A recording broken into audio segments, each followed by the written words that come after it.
Hello bachcho, let us solve this question. A conducting ring of mass m, radius r, has a weightless conducting rod PQ of length 2r and resistance 2r attached to its along its diameter. It is pivoted at its center C with its plane vertical, and two blocks of mass m and 2m are suspended by means of a light inextensible string passing over it, and as shown in the figure. The ring is free to rotate about the point C, and the system is placed in the magnetic field B into the plane of the ring. A circuit is now completed by connecting a ring at A and C to a battery of EMF V. It is found that for a certain value of V, the system remains static. In the static condition, find the current through the rod PC. First option is V by R, second option is V by 2R, third option is 4V by R, fourth option is 2V by R. So let us begin with the solution. यहाँ पर हम कुछ की concept का use करने वाले हैं। सबसे पहला हमारा जो की कंसेप्ट है, की कंसेप्ट नंबर 1 इस, अगर आप आर इक्विवेलेंट निकालना चाहते हो of a parallel arrangement. Parallel arrangement का मतलब है अगर आपके पास दो रेजिस्टर्स है R1 and R2 and they both are parallel to each other across a voltage V, then R equivalent will be equal to R1 R2 upon R1 plus R2। Second key concept हम यहाँ पर जो use करने वाले हैं, that is force on a current carrying conductor which is I L cross B, where B is the magnetic field, L is the effective length of the conductor, I is the current in the conductor. Force का direction हम right hand rule से निकाल सकते हैं। Then third key concept is the key concept of the torque. Torque is equal to R cross F, where R is the distance in between where you want to find the torque and the point where the force is being applied.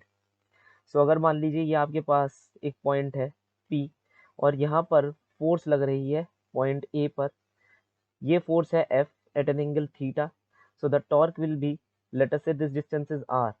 सो ये देखिए ये R ये वाला distance है point P और A के बीच का distance. So it will be R है sine theta, where as you can see over here is कि angle theta is the angle in between this R and the force over here.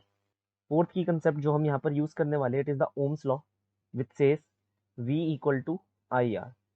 ये सारे की concept हम इस particular problem के अंदर लगाने वाले हैं। हमारे को जो प्रॉब्लम दी गई है उसके तहत अगर आप देखेंगे तो बैटरी में से करंट ऐसे आएगा। अब हमारे पास एक PCQ, ये पूरी एक रॉड है। मैं यहाँ पर क्या करने वाला हूँ, आप देखिए ये पोटेंशियल यहाँ पर A है, ये एक स्ट्रेट वायर से इससे कनेक्टेड है, एक स्ट्रेट वायर से इससे कनेक्टेड है, और इस वायर का ये जो रिंग सी है इसका कोई रेजिस्टेंस नहीं है। तो मैं ये कह सकता हूँ कि P का भी पोटेंशियल A है, Q का भी पोटेंशियल A है।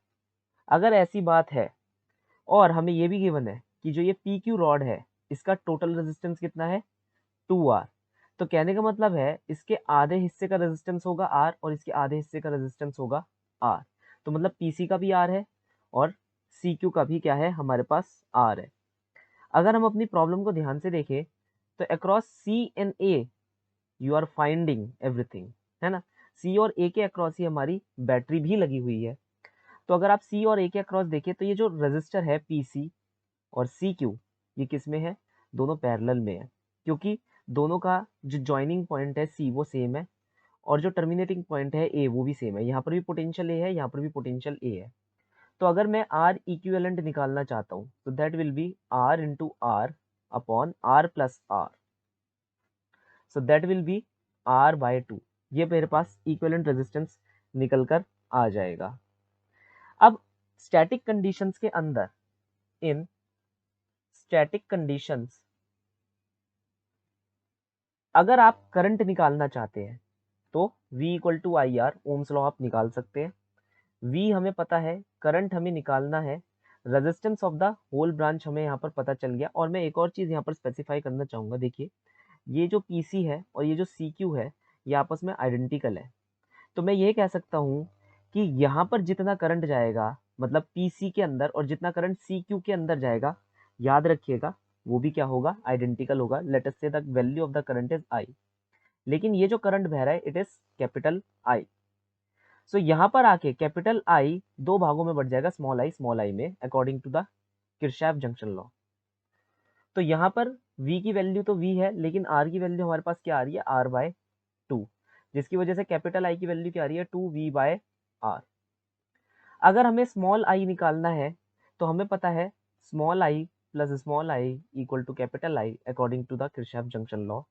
तो स्मॉल आई की वैल्यू हो जाएगी capital I by 2, that is straight away V by R।